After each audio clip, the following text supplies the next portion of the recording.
சந்தையாக மாற்ற முடியும் என்பதற்காக அவர்கள் ஒரு ஒற்றை தேசியத்தை உருவாக்குவதற்காக அவர்கள் என்ன சொன்னார், இந்துத்துவா என்ற அமைப்பை உருவாக்கிறார். அவர்களை பொறுத்தவரைக்கும் காங்கிரஸ் போன்று காந்தி போன்ற முகத்தை வைத்துக் கொண்டு பன்னாட்டு மூலதனத்தை ஒரு நாட்டிற்குள் கொண்டு செல்ல இயலாது.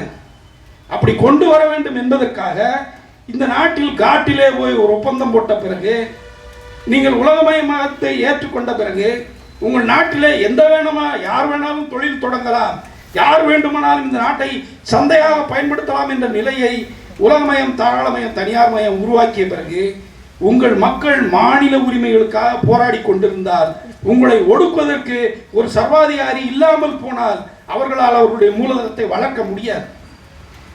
இந்தியா என்பது ஏதோ தனி நாடு என்றோ உலக வரைபடத்திலிருந்து துண்டிக்கப்பட்ட ஒரு நாடு என்றோ நீங்கள் நினைக்க வேண்டாம்.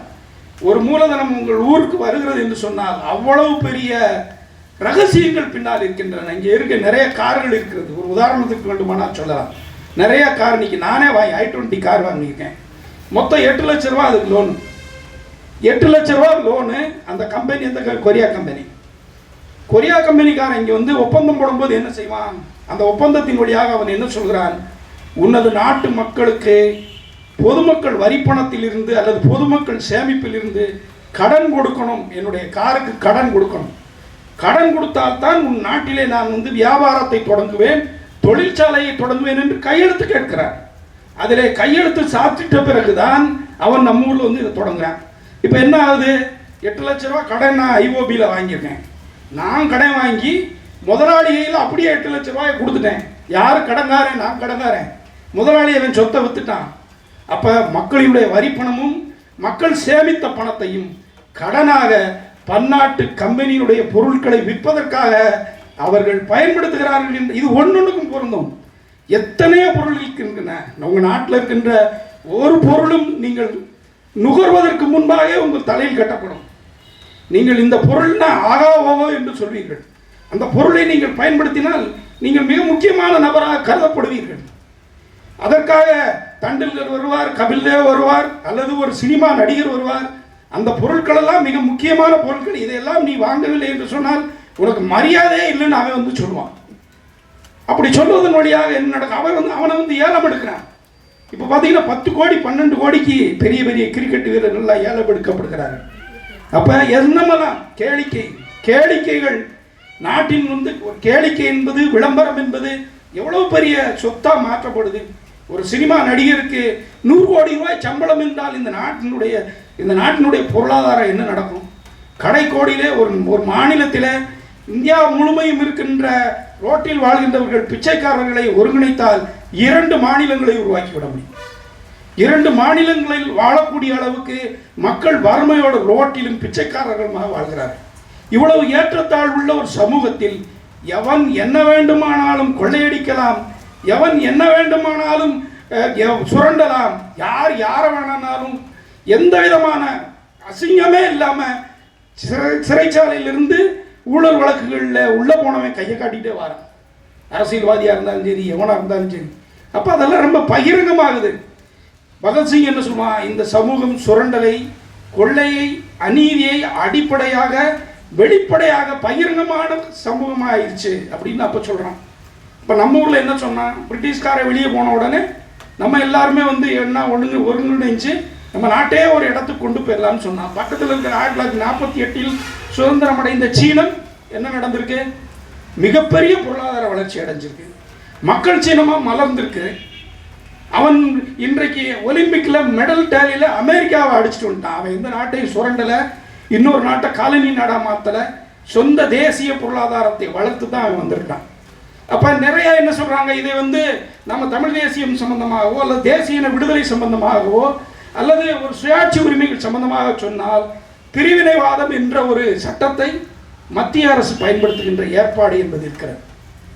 ஆனால் மாநில சுயாட்சி உரிமைகளுக்கான ஃபெடரல் செட்டப் என்ற அதற்கான அனைத்து விதமான கூறுகளும் இந்திய அரசியல் சட்ட சாசனத்தில் இருக்கின்றன. அதை அவர்கள் அமல்படுத்த மறுக்கிறார்கள். ஆனால் இதை குவாசி ஃபெடரல் என்று தான் சொல்கிறார்கள். குவாசி ஃபெடரல்னா அதாவது முன்னாடி பார்த்தா குதிரை மார்க்க பார்த்தா, ஆனால் பின்னாடி பார்த்தா கழுதையார். அப்போ குவாசி ஃபெடரல் என்ற அந்த வார்த்தையைத்தான் அவர்கள் இதில் பயன்படுத்துகிறார்கள். அடிப்படையில் இந்த நாட்டினுடைய அனைத்து தேசிய இனங்களுக்குமான உரிமைகளை வழங்கினால் மட்டும்தான் இந்தியான்ற ஒரு நாடு தனியாக எங்கேயாவது இருக்காங்க. அனைத்து மாநிலங்களும் சேர்ந்தது தான் இந்தியா. அப்போ மாநிலத்தில் வாழ்கின்ற மற்றவருடைய உரிமைகளை இழப்பெல்லாம் சிதைச்சிட்டு யாரை வாழ வைக்கிறாருன்னு இன்னொரு தேசிய இனத்தை கூட கிடையாது. இன்னும் சொல்லப்போனால் வடக்கு தெற்குன்னு சண்டை எடுத்து விடுறான், 2 தேசிய இனங்களுக்கு இடையில சண்டை எடுத்து விடுறான், 2 ஜாதிகளுக்கு இடையில் சண்டை. 1990களுக்கு பிறகு இந்தியாவில் ஏற்பட்டிருக்கின்ற மிகப்பெரிய மாற்றங்களில் ஒன்று எல்லாம் சாதியம் சம்பந்தமான பார்வைகளுக்குள் தள்ளப்பட்டிருக்கிறோம். இது 90க்கு பிறகு நடந்திருக்கிறது. சுயஜாதி பெருமை, சுயஜாதியை குறித்தே நேரம் பேசிட்டு இருக்கிற ஏற்பாடு இது இந்தியா முழுவதும் உருவாகிருக்கு. அதான் பெரிய அற்புதமான விஷயம். இதை பூராத்தையும் நம்ம கண்டுக்கிறதுக்கு ஒரு நேக்கட் ஐஸ் ஒரு ஓப்பனான கண்ணே போதும். இதுக்கு ஒன்றும் ஆராய்ச்சியே தேவையில்லை. உலகம் முழுவதும் இருக்கின்ற இன்றைக்கு ட்ரம்ப் மாதிரி கோமாளிகள் தான் உலக நாடு முழுவதும் ஆடுறான். அவனுக்கு தேவை உலக முதலாளிகளுடைய அந்த உற்பத்தி என்பது. அதாவது மார்க்ஸ் என்ன சொல்றாரு, மக்களுக்கு பொருட்கள் தேவைப்படுகின்றன, அவர்கள் உற்பத்தி செய்கிறார்கள், அவர்களுடைய தேவைகளுக்கு ஏற்ற பொருட்களை உற்பத்தி செய்கிறார்கள். உற்பத்தி செய்யும் போது அவர்களுக்கிடையே உற்பத்தி உறவு உருவாகிறதுன்னு சொல்றாரு. இந்த உற்பத்தியில் என்ன உற்பத்தியில் ஈடுபடுறோம்? அப்போ என்ன உற்பத்தியில் இருக்கும்? பூராமே எந்த விதமான நம்ம நாட்டில் என்ன உற்பத்தி நடக்குது? பன்னாட்டு கம்பெனியில் தான் எல்லாம் நாம் பயன்படுத்துகின்ற எந்த பொருள் நம் பொருள். 4 கார் நிற்கும், 4 கார் அடுத்தவங்க, 10 வகையான பைக் நிற்கும், அடுத்த பைக், எத்தனை வகையான எல்லா வகையான பொருட்களும் அந்நிய நாட்டு பன்னாட்டு கம்பெனிகளுக்கு திறந்து விட்டுருக்கான். இங்கே இருக்கின்ற சீயக்காய் போச்சு, மஞ்சள் போச்சு, எல்லா வகையான காஸ்மெட்டிக் பொருட்கள் பூராமே போய் ஃபேர் அண்ட் லவ்லி, ஃபேரவர் மாதிரி, பான்ஸ் மாதிரி பவுடர்கள் வந்துருச்சு. காலில் போட்டிருந்த நம்ம மக்கள் உருவாக்கிய செருப்புகள் கைகளில் இல்லை, கால்களில் இல்லை. எந்த பொருளுமே நம்ம பொருள் கிடையாது. அப்போ ஒரு நாட்டு உற்பத்தியில் பின்னங்கி இருந்தால் அது காலனி நாடாக மாறிப்போகும். அதற்கான உதாரணம் தான் இந்தியா 3 ப்ராவின்ஸாக தான் ஆங்கிலேயர்கள் உருவாக்கினார். 1720 1790க்குள்ள கல்கத்தா ப்ராவின்ஸு, கல்கத்தா மாகாணம், சென்னை மாகாணம், மும்பை மாகாணம், இந்த 3 மாநிலங்களையும் அவன் உருவாக்கினான். கிழக்கிந்திய கம்பெனி அங்கே போய் ஆரம்பித்தான். கிழக்கிந்திய கம்பெனிக்கும் அங்கே சுற்றி இருக்கின்ற ஜமீன்தார்கள், அந்த ஊரை ஆண்டுகிட்டு இருந்தவங்க, அவங்களுக்கெல்லாம் சண்டை. நீ என்னடா எனையே பிடிக்கிற, என்கிட்ட என்ன வரி கேட்குற? நம்ம ஊர்லேயே தான் நிறையா சொல்கிறாங்களே, இந்த பக்கம் வீரவாண்டி கட்டவுமே மருது சகோதரர்கள் சுற்றி சொல்கிறான். எவனுமே இவங்க சண்டைக்கு போகாதவன்லாம் மற்ற ஜமீன்கள்லாம் சும்மா கூட போயிட்டான்னு அர்த்தம். அவ்வளோதான். 2 பேரோ 3 பேரோ சண்டை போட்டிருக்கான். ஆனால் 566 சமஸ்தானம் இருந்திருக்கு. நம்ம இதில் அத்தனை ஜமீன் இருந்திருக்கான். மற்ற முறை கூட போயிட்டான். நான் எதாவது கூடப்பா கையில் இருக்கிறத கூட நான் வாங்கிக்கிறேன்னு போயிருக்கான். அப்போ அவங்களுக்குமே என்ன, என்னுடைய நிலத்தை நீ ஆளக்கூடாது, நான் தான் அங்கே ராஜாவாக இருக்கணும்ன்ற அவருக்கான போட்டி. அப்போ இதே மாதிரி அப்போ டெல்லி மட்டும் பகதூர் ஷா கண்ட்ரோலில் இருக்குது. மராட்டியத்துக்கும் ஆங்கிலேயர்களுக்கும் போர் நடந்திருக்கு, மைசூர் போர் நடந்திருக்குது. எல்லா வகையான போர்களிலும் அவர்கள் வெற்றி அடைஞ்சு 1857 பகதூர் ஷா தலைமையில் இருக்கின்ற அதை நம்முடைய தலைவராக ஏற்றுக்கிடுவோம்னு சொல்லி சுதந்திர போராட்ட வீரர்கள்லாம் போகிறான். அது தோற்று போன உடனே நேரடியாக கம்பெனி ஆட்சி, பழைய கம்பெனி ஆட்சி, நான் சொல்கிறேன், இப்போ பன்னாட்டு கம்பெனிகள் எங்கெங்கே ஆண்டுகிட்டு இருக்கான்னு நமக்கு தெரியாது, நமக்கே தெரியாது. அவன் நினைச்சா அவனுக்கு சேவை செய்கிறது தான் நீதி, நிர்வாகம், சட்டம், பத்திரிகை அனைத்தும் ஆளும் வர்க்கத்தினுடைய அடக்குமுறை கருவி. அவங்க போய் இந்த பக்கம் இராணுவம் போயிட்டா சும்மாவே நம்ம ஊரில் நல்லதை கேட்கறதுக்கு ஆள் கிடையாது. இங்கே இராணுவம் நின்றுட்டான்னா நம்ம யார் வெளியே போக போகிறான், நம்மளால எவன் வரப்போகிறான், யார் வரப்போகிறதே கிடையாது. அப்போ இவர்கள் பன்னாட்டு மூலதனத்தை பாதுகாப்பதற்காக அவருடைய இராணுவத்தை நிறுத்தினார். இன்றைக்கு காஷ்மீரில் சொந்த மக்களை கொள்வதற்கு தானே இராணுவத்தை பயன்படுத்துகிறார்கள்.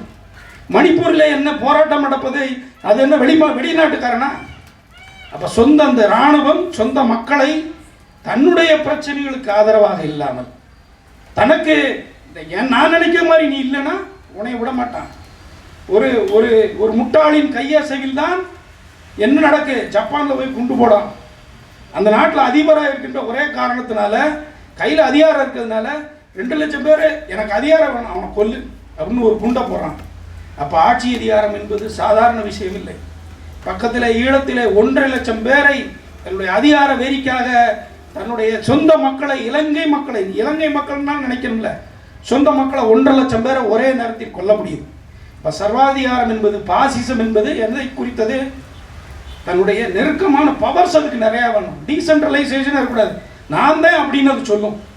டீசென்ட்ரலைசேஷனே இல்லைன்னா அது பாசிசத்தை நோக்கி நகருதுன்னு அர்த்தம். அந்த நாடு பாசிசத்தை நோக்கி நகர்ந்து கொண்டிருப்பதற்கான நூற்றுக்கணக்கான ரேகைகள் தென்படுகின்றன. இதில் யார் உயிர் நீக்க போகிறா, யார் சண்டை போட போறான், யார் எதிர்த்து நிற்க போறான் அப்படிங்கிறது சம்பந்தமான அதற்கான செய்திகள் எல்லாம் வருவதற்கு முன்பாக விழித்து கொண்டால், நாம் ஒரு தேசிய இனமாக விழித்து கொண்டால், பிற தேசிய இனங்களையும் மதித்தால், அது முக்கியமானது. ஒரு நாட்டில் பல்தேசிய இனங்கள் வாழ முடியும். நூற்றுக்கணக்கான மொழி வழியான தேசிய இனங்கள் இருக்கின்றன. மத ரீதியான தேசிய உருவாக்கம் என்பது வேற, தேசம் என்பது வேற. ஒரு தேசத்தில் பல்தேசிய இனங்கள் இருக்க முடியும். இப்போ பிரிட்டிஷ்காரனும் அமெரிக்கரும் ஆங்கிலம் தான் பேசுவோம், அதுக்காக ஒன்றும் சேர்ந்துக்கிட மாட்டான். அரபு மொழி மட்டும் பேசுகிறவன் தான் யாரு? இங்கே இருக்கின்ற ஈரான், ஈராக்கு, குவைத் எல்லாம் அந்த மொழி பேசுறதுனால அவன் ஒன்று சேர்ந்துக்கிட்டான். அது ஒரு வரலாற்று நிகழ்வு. ஒரு தேசிய இனம் உருவாவது, ஒரு பொருளாதார பலம், நிலப்பரப்பு, அதற்கான ஆட்சி முறை, இதெல்லாம் வரலாற்று ரீதியான காலகட்டங்களில் தொடர்ச்சியாக உருவாகின்ற ஒன்று. அப்போ நம்ம என்ன செய்ய முடியாதுன்னு பிற தேசிய இனங்களை வெறுக்க முடியாது. இன்னொரு தேசிய இனத்திற்கு எதிராக ஒரு தேசிய இனத்தை தீர்ப்பதன் வழியாக நடந்த மிகப்பெரிய கொலைகளைத்தான் நாம் எங்கே சந்தித்தோம்? ஈழத்தில் சந்தித்தோம். தேசிய இனத்தினுடைய ஒரு உரிமை மறுக்கப்படுகிறது. அவர்கள் போராடுகிறார்கள். அவர்களை அந்த வடகிழக்கு மாகாணங்களில் இருக்கின்ற அத்தனை தமிழர்களையும் இன்றைக்கு இரண்டாம் தர குடிமக்களாக அவர்கள் மாற்றிவிட்டார்கள். நாளைக்கு மாவீரர் தின நாள். சங்கர் என்ற முதல் போராளி உயிர் நீத்த நாள். அது முதல் விடுதலை புலி உயிர் நீத்த நாள் தான் அந்த மாவீரர் தின நாள். அப்போ எவ்வளவு நெருக்கமாக இருக்கும் பாருங்க. ஒரு கூட்டாட்சி முறைக்கும் பக்கத்தில் இருக்கின்ற ஒரு நாடு கூட்டாட்சி முறையை விலக்கியதனால், ஒரு தேசிய இனத்தை மதிக்க மறுத்ததானால், அவர்கள் அரசியல் சட்ட சாசனத்தில் அந்த பிற ஒரு மைனாரிட்டி தேசிய இனத்தை மதிக்க மறுத்ததுனால என்ன நடந்தது? பெரிய பிரச்சனை. இன்றைக்கு கூட இவர்கள் என்ன சொல்கிறார்கள்? பக்கத்தில் இருக்கின்ற பாகிஸ்தான் இஸ்லாமியர்கள் இந்து நாட்டுக்கு எதிராக போராடுகிறார்கள் என்ற ஒரு வாதத்தை கிளப்பித்தான் இவ்வளவு பெரிய அநியாயங்களை செய்து கொண்டிருக்கிறார்கள். ஆனால் வரலாறு என்ன சொல்லுது? இந்த வங்காளதேசம் நம்ம இந்தியா பிரியும் போது எங்க இல்லை, நம்ம கூட இல்லை, வங்காளதேசமாவே இல்லை. அது எதோடு இருந்தது? பாகிஸ்தானோடு இருந்தது. இருவரும் ஒரே மதத்தை சேர்ந்தவர்கள். எதனால் அவர்கள் பிரிந்தார்கள்? அவருடைய மொழியான உருது மொழியை அங்கே கொண்டு போய் திணித்தார்கள். ஆனால் என்னுடைய மொழி வங்க மொழி, எனது இனம் தேசிய இனம், வங்காள தேசிய இனம், நான் மதம் என்பதற்காக உன்னோடு இருக்க மாட்டேன்னு சொல்லி நம்ம கூட சேர்ந்து போராடி நம்ம சண்டை ஓட்டு அந்த நாட்டை உருவாக்கி கொடுத்தோம். அப்போ மதத்தாலோ மொழியாலோ எந்த ஒன்றினாலும் கூட கிடையாது. ஒரு வரலாற்று நிகழ்வு. அந்த வரலாற்று நிகழ்வு போக்கை கணித்து இன்றைக்கு இருக்கின்ற தேசிய இனங்களினுடைய பிரச்சனைகளை மதித்தால், இதற்கு இது ஆல்ரெடி லெனினால் தீர்க்கப்பட்ட ஒரு பிரச்சனை. ஒரு தேசிய இனத்திற்கான தேசிய சுயநிர்ணய உரிமை சம்பந்தமான பிரச்சனைகள் யுனைடெட் ஸ்டேட்ஸ் ஆஃப் ரஷ்யா இருக்கு பார்த்தீங்களா, சோவியத் ரஷ்யா இருக்குல்ல, அது பல்வேறு தேசிய இனங்களை உள்ளடக்கியது. இந்தியாவை போன்ற பல்வேறு தேசிய இனங்களை உள்ளடக்கியது. அப்போ தேசிய இனங்கள் பிரிந்து செல்வதற்கான சுய நிர்ணய உரிமையை வழங்க வேண்டும் என்ற விவாதம் நடந்தபோது அதற்கான உரிமையை கொடுத்தார்கள். அப்போ விவாதம் கிளம்புறது. லெனின் சந்தித்த நெருக்கடியில் மிக முக்கியமான நெருக்கடியில் லெனினிடம் கேட்டார்கள், பிரிஞ்சு போகலாம்னு சொல்லிட்டா நாளைக்கு பிரிஞ்சு போயிட்டாங்கன்னா என்ன செய்வீங்க அப்படின்னு கேட்டார். விவாகரத்து உரிமை இருப்பதனால் கணவன் மனைவியும் பிரிவதில்லை. விவாகரத்து உரிமை கொடுக்கப்படவில்லை என்றால் அவள் அராஜகமாக வாழணுன்ற அவசியம் கிடையாது. விவாகரத்து உரிமை இருக்கு, சட்டப்பூர்வமான உரிமை தான் அந்த உரிமை. அந்த உரிமையை கொடுப்பதனால் கணவன் மனைவி பிரிந்து போகிறார்களா? ஆனால் அந்த உரிமை கொடுக்கப்படவில்லை என்று சொன்னால் கணவன் மனைவியை ஒருத்தர் மிகப்பெரிய பிரச்சனை, போய் யாராவது ஒரு சூசைட் பண்ணணும், இல்லாட்டா கொலை பண்ணணும். அதனால விவாகரத்து உரிமை அவசியமானது, பிரிந்து செல்வதற்கான உரிமை அவசியமானது. அதனால பிரிந்து போவதில்லை. இப்போ நம்ம என்ன பிரிஞ்சா போயிட்டோம்? எப்படி கிடையாது.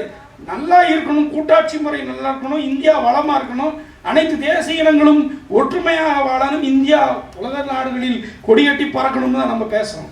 ஆனால் இதை இந்தியாவை ஒற்றுமைப்படுத்த வேண்டும் என்று சொல்பவர்கள் அதற்கு விரோதமாக நம்ம இந்தியர்கள் என்று அவர்கள் கருதுவதில்லை. ஒரு நாட்டை அவர்கள் என்ன செய்ய, ஆனால் எதற்காக அது நடக்கிறது என்று சொன்னால் மூலதனத்திற்காக நடக்கிறது என்பதுதான் மிக முக்கியமான விஷயம். அவர்கள் எந்த தேசிய இனமும் முக்கியமானது கிடையாது. உலக நாடுகளில் உள்நாட்டு முதலாளிகளுக்கு சேவகம் செய்யணும், அவர்கள் அதிகாரத்தில் இருக்கணும், இந்த வாழ்கின்ற நாட்களில் சுகபோகமாக வாழணும், அங்கங்கே அலையணும், திரியணும், இதுக்காகத்தான் அவர்கள் செய்கிறார்களே ஒழிய சாதாரணமான ஒரு முதலாளிகளுடைய போடுற அந்த எலும்பு துண்டுகளுக்கு. இப்போ தேர்தல் பத்திரம் சம்பந்தமான பிரச்சனை வெளியே வந்தது. எத்தனை 1000 கோடி வாங்கியிருக்கான் பிஜேபி. எத்தனை ஆயிரம் கோடி வாங்கியிருக்கான் காங்கிரஸ். இதெல்லாம் ஓப்பனாக வெளிப்படையாக தெரிந்த பின்பும் நாம் டீ கடைகளிலோ அல்லது பெஞ்சு கடைகளிலேயோ உட்கார்ந்துட்டு யாருக்கு குறை சொல்லுறோமோ, யார் இந்த நாட்டுக்காக போராடிக்கிட்டு இருக்கானோ அவனை தான் குறை சொல்கிறவனா இந்த தேசம் மாறிக்கொண்டிருக்கிறது. அந்த அடிப்படையில் பல்தேசிய இனங்களினுடைய கூட்டமைப்பாக இருக்கின்ற இந்தியாவை பாதுகாப்பதற்கு மாநிலத்தினுடைய சுயாட்சி உரிமைகள் முக்கியமானது. அந்த சுயாட்சி உரிமைகளை பறிக்கின்ற விஷயத்தை ஒரு நாட்டில் இருக்கின்ற எந்த தலைவர் செய்தாலும் ஒரு தேசிய இனம் விழித்துக் கொள்ளும். அதற்கான காலம் கண்டிப்பாக வரும் என சொல்லி வாய்ப்புக்கு நன்றி, உரிமையுடன் நன்றி, வணக்கம்.